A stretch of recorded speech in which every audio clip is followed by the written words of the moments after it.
thing I tried when I first set foot on Tlaxiaco was a corn soup very similar to this one. And I was starved because we had been on the road for a really long time, and this soup tasted so simple and so delicious to me. Now, the funny thing about this soup, it is like a take on esquites. Esquites is a very popular street food in Mexico where corn is shaved off the cob and then it's cooked exactly as I'm gonna cook it now. But then you garnish it with mayo and cream and lime and salt. I chopped a half a cup of onion and then I'm gonna grab 2 serrano chilies.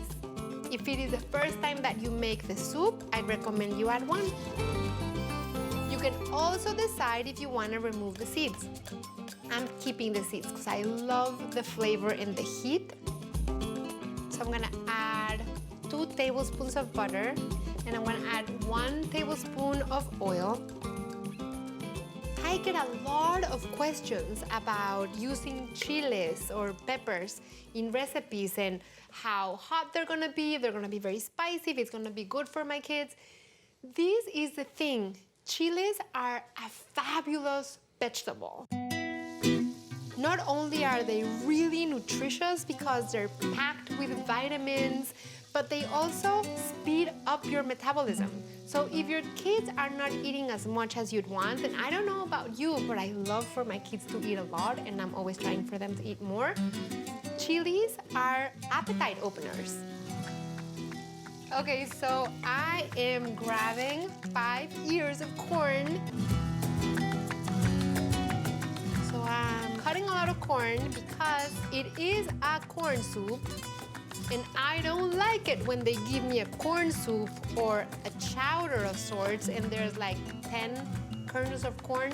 I'm not gonna do that to you. You're getting a corn soup that is packed with corn. You can use fresh corn or you can use thawed from frozen. I am picking a couple of sprigs of fresh epazote. You know epazote, it's this beautiful, deeply Mexican herb, and I would describe it as clean, strong, it cuts through. Yes, you can find it in Latino stores, international stores. You can also grow it in your backyard. It grows wildly, just like mint. You know what? It's crunchy too. Like you can hear it, it's like, it's crunchy. Other herbs like cilantro or parsley or basil, when you chop them, they darken and they water. The epazote is very, very resilient. I'm adding a half a teaspoon salt. So I'm adding the 8 cups of chicken broth. You could do veggie broth too. This is a great recipe to make at home because you saw how easy it is.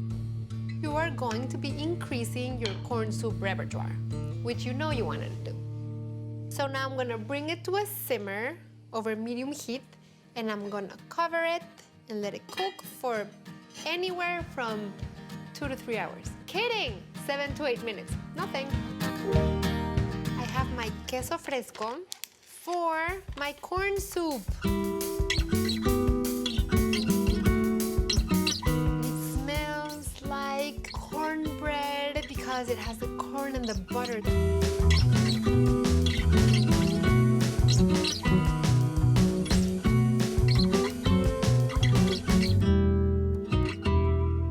Great thing about queso fresco, the first couple of bites, it's gonna have the firmer bite of the cheese.